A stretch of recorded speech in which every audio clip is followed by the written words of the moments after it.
नमस्कार किसान भाइयों, आपका हमारे किसान साथी चैनल पर स्वागत है।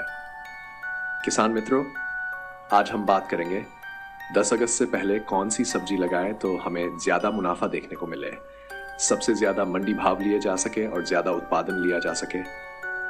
तो किसान मित्रों, आज मैं आपको ऐसी 4 सब्जी फसलें बताने जा रहा हूं, जिसमें पहले नंबर पर आती है बरसाती भिंडी, दूसरी है मूली, इसके बाद तीसरी है फूलगोभी और लास्ट यानी कि चौथे नंबर पर है हरा धनिया।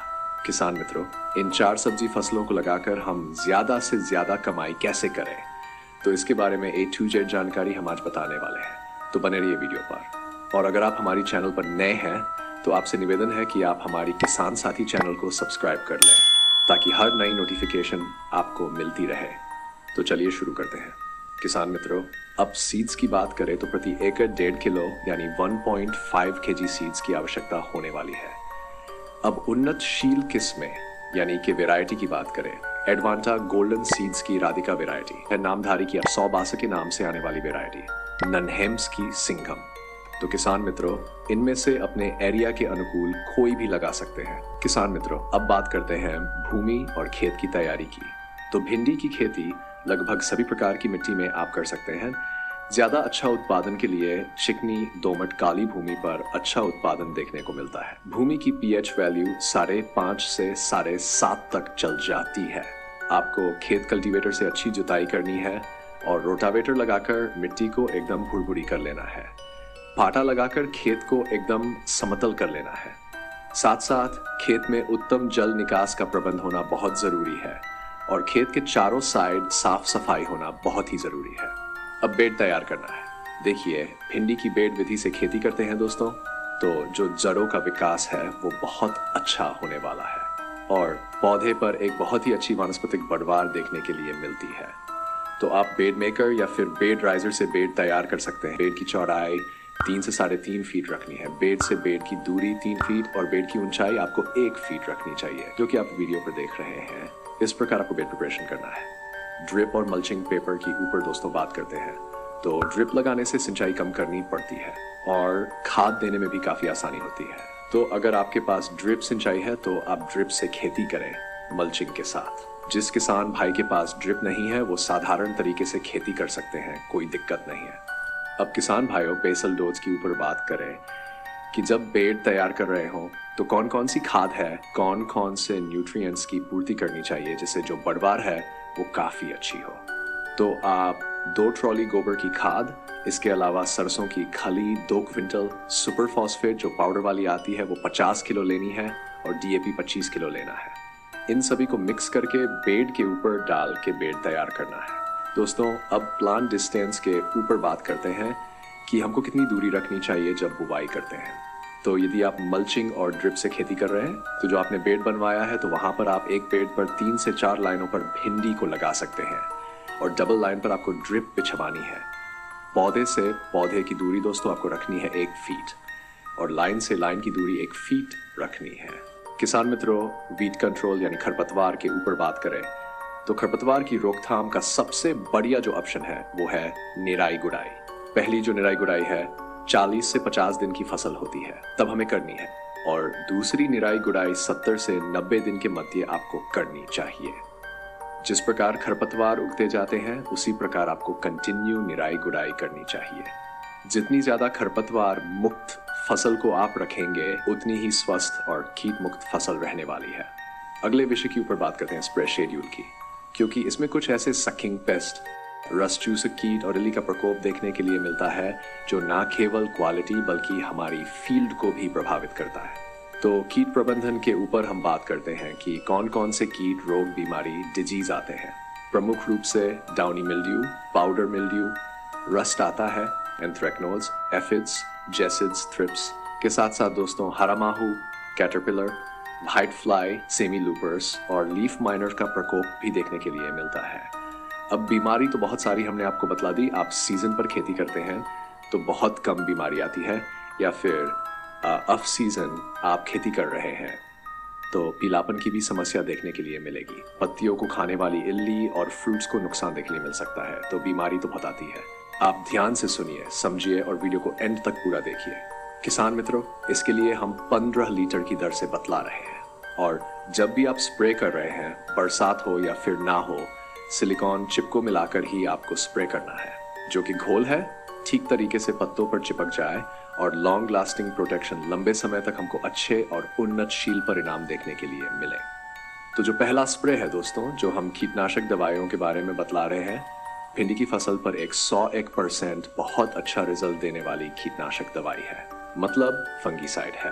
पहला जो स्प्रे है 25 से 30 दिन की फसल होती है, तो यूपीएल कंपनी की लांसर गोल्ड में एसी फीड और इमिडाक्लोप्रिड का कॉम्बिनेशन है, वो आपको 40 ग्राम लेना है। और M45, अब M45 जो फंगीसाइड है दोस्तों, इसमें मैनकोजेब 75% आता है।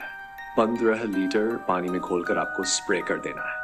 अब दूसरा स्प्रे, तो आपने देखा होगा कि 45 से 50 दिन की फसल होती है तो इल्ली का प्रकोप भी हो जाता है और हल्की फुल्की फफूंदी भी होती है।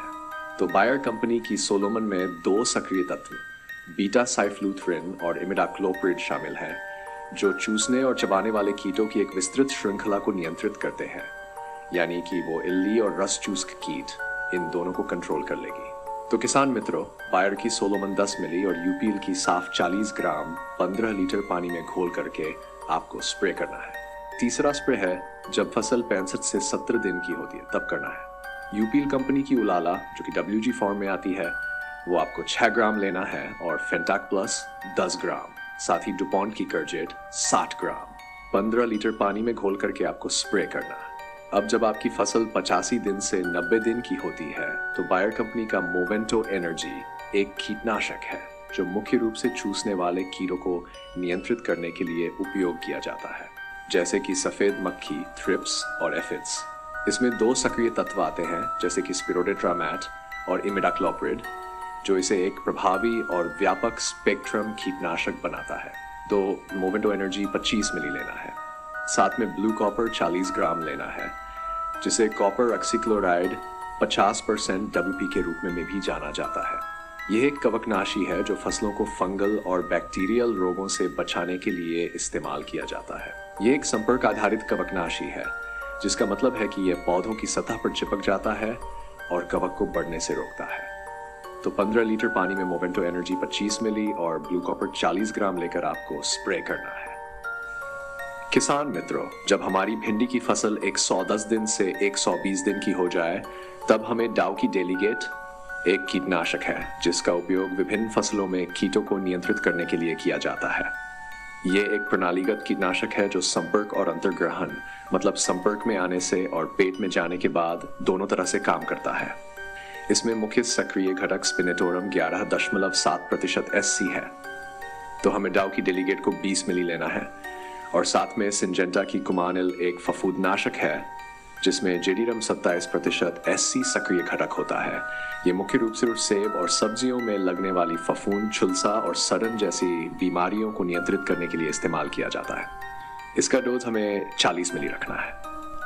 तो किसान मित्रों, डेलीगेट 20 मिली और सिंजेंटा की कुमान 40 मिली 15 लीटर पानी में लेकर स्प्रे करना है। अब जो स्प्रे है 130 से 145 दिन की फसल होती है, तब हमें करना है। अदामा इंडिया कंपनी का बराजाइड एक कीटनाशक है जो लेपिडोप्टेरन कीटों की एक विस्तृत श्रृंखला को नियंत्रित करने के लिए बनाया गया है। ये कीटनाशक नोवल्यूरोन 5.25% और इमामेक्टिन बेंजोएट 0.9% SSC का मिश्रण है, जो बेंजोइल यूरिया और एवरमेक्टिन समूहों से संबंधित है। इसके साथ हमें लेना है एक्सेल स्वाधीन, जिसका उपयोग विभिन्न फसलों में फंगल रोगों को नियंत्रित करने के लिए किया जाता है। यह एक बहुआयामी उत्पाद है जो संपर्क, प्रणालीगत और वाष्प क्रियाओं के माध्यम से काम करता है। तो किसान मित्रों, हमें अदामा इंडिया कंपनी का बराजाइड 40 मिली और एक्सेल स्वाधीन 40 ग्राम लेकर 15 लीटर पानी में घोल बनाकर छींटकाव करना है। तो आवश्यकता अनुसार इन स्प्रे को आप फॉलो करते हैं तो बहुत अच्छे से फसल बरवार युक्त, कीट मुक्त, फंगस मुक्त और स्पेशल बीमारी मुक्त रहने वाली है। अब बात कर लेते हैं खाद का शेड्यूल, यानी फर्टिगेशन शेड्यूल। एक अच्छी पैदावार निकलने के लिए पौधे की अच्छे से न्यूट्रिएंट की पूर्ति भी करनी पड़ती है। तो पहली खाद 18 से 20 दिन के मध्य हमारी फसल होती है और यदि आप साधारण तरीके से खेती कर रहे हैं तो जड़ों के पास देकर आप सिंचाई करनी है। पहली खाद माइक्रोन्यूट्रिएंट्स यानी कि सूक्ष्म पोषक तत्व देना है, सिंचाई करना है, साथ में यूरिया भी देना है। डोज आप फोटो में देख सकते हैं। किसान मित्रों, ये जानकारी 1 एकड़ के हिसाब से दी जा रही है। दूसरी खाद 30 से 35 दिन की फसल होती है, तब हमें सागरिका दानेदार 8 किलोग्राम और यूरिया 25 किलोग्राम प्रति एकड़ के हिसाब से जड़ों के पास देकर सिंचाई करनी है। तीसरी खाद है 50 से 60 दिन की फसल होती है, तब ह्यूमिक एसिड 10 किलोग्राम और साथ में यूरिया 20 किलोग्राम जड़ों के पास देकर आप सिंचाई कर सकते हैं। अब किसान मित्रों, 80 से 85 दिन की हमारी फसल होती है, तब कैल्शियम नाइट्रेट 15 किलोग्राम और बोरॉन 1 किलोग्राम इनको आप जड़ों के पास दे सकते हैं। अब पांचवी जो खाद है 100 से 115 दिन की फसल होती है, तब SSP 30 kilogram, muriate of potash 15 kilogram और यूरिया 15 किलोग्राम इनको आपको जड़ों के पास देना है। अब जो खाद है 130 से 140 दिन की फसल होती है, तब हमें zinc sulphate 5 kilogram, urea 35 kilogram, ferrous sulphate 2 kilogram इनको मिक्स करके आपको जड़ों के पास देना है और सिंचाई करनी है। दोस्तों, अब बात करते हैं जिन किसान भाइयों ने ड्रिप इरिगेशन से भिंडी की फसल की है, तो इसके लिए खाद शेड्यूल बताते हैं। तो किसान मित्रों, आप वाटर सोल्यूबल खाद आती है वो चला सकते हैं, जैसे कि एनपीके वाटर सोल्यूबल खाद 19-19-19, 052-34, 0050, 13-045, 12-61-0, 17-44-0। Calcium nitrate, humic acid, ammonium sulphate, zinc sulphate है, मैग्नीशियम सल्फेट है, फिर फेरस सल्फेट है, जिब्रेलिक एसिड है। इनको आपको प्रयोग करना चाहिए। और आप ड्रिप से खेती कर रहे हैं तो फ्रूटिंग स्टेज पर जब फ्रूट सेट हो रहे हों तो उसी समय आपको बोरॉन का भी प्रयोग करना है। 500 ग्राम प्रति एकड़ ड्रिप से आप छोड़ सकते हैं। तो इस प्रकार को फर्टिगेशन शेड्यूल दोस्तों चलाना चाहिए। अब बात करते हैं हार्वेस्टिंग की, यानी कि भिंडी की पहली तुड़ाई की। यदि आप भिंडी की खेती करते हैं तो जो पहली तुड़ाई है 50 से 60 दिन की फसल होती है, तो पहली तुड़ाई के लिए हमारी फसल तैयार हो जाती। उत्पादन के ऊपर बात कर लेते हैं। यदि आप प्रॉपर देखभाल करते हैं तो 1 एकड़ में जो पैदावार भिंडी की मिलती है वो लगभग 65 से लेकर 70 क्विंटल 1 एकड़ में देखने के लिए मिलती है। मार्केट रेट तो 15 रुपये से लेकर 45 रुपये प्रति किलोग्राम का हमको मिलता है। कभी कभी अगेती भिंडी की खेती करने से भी 70 से 80 रुपये प्रति किलोग्राम तक का रेट मिल जाता है। लागत के ऊपर बात करते हैं तो 1 एकड़ में यदि आप भिंडी की खेती करते हैं तो 18,000 से लेकर 20,000 रुपये के आसपास 1 एकड़ का खर्च आता है। फसल की लाइफ साइकिल के ऊपर बात करें तो लाइफ साइकिल यानी जीवन चक्र, तो भिंडी का जो जीवन चक्र है, यदि आप वैज्ञानिक तरीके से खेती करते हैं तो बड़े आराम से मिनिमम 5 से 6 माह चल जाती है, लगभग 180 दिन चल जाती है। अब किसान मित्रों, मुनाफे की बात करें और साथ ही नेट प्रॉफिट, तो 20 किलो का ही हम रेट मान लेते हैं और 65 क्विंटल हमारी पैदावार हुई, तो ये हम 2000 से 65 का गुना कर देंगे तो 1,30,000 हमारा मुनाफा आ गया। अब मुनाफा है, इसमें से लागत को घटा देंगे। मुनाफा 1,30,000 और लागत लगी 20,000, तो 1,10,000 रुपये हमारा नेट प्रॉफिट आ जाएगा। तो इस प्रकार यदि आप भिंडी की खेती करते हैं, क्योंकि इस फसल पर बहुत ज्यादा लागत लगाने की आवश्यकता नहीं होती है, यदि कीट बीमारी बहुत कम है तो स्प्रे भी बहुत आपको हल्के लेने पड़ते हैं। दोस्तों, आपकी भूमि बहुत अच्छी उपजाऊ भूमि है तो फिर खाद भी बहुत कम या फिर ना के बराबर प्रयोग करना पड़ता है। तो भिंडी की फसल है, कम लागत वाली फसल है और अच्छा रेवेन्यू देने वाली यह फसल है, तो आप भिंडी की खेती से अच्छा प्रॉफिट कमा सकते हैं। दोस्तों, उम्मीद करते हैं इस वीडियो से आपको हर बार की तरह नया नॉलेज मिला होगा। वीडियो को आपने अंत तक देखा, आपका दिल से बहुत बहुत धन्यवाद। किसान मित्रों, वीडियो थोड़ी लंबी होने से जो मूली, फूल गोभी, हरा धनिया इन 3 सब्जी की फसल है वो नेक्स्ट वीडियो में जानकारी दूंगा। तो मित्रों, बने रहिए हमारी किसान साथी चैनल पर, और अगर आपने अभी तक चैनल को सब्सक्राइब नहीं किया है तो सब्सक्राइब कर लीजिए, घंटी दबा दीजिए और वीडियो को शेयर कर दीजिए। धन्यवाद, आपका दिन शुभ रहे।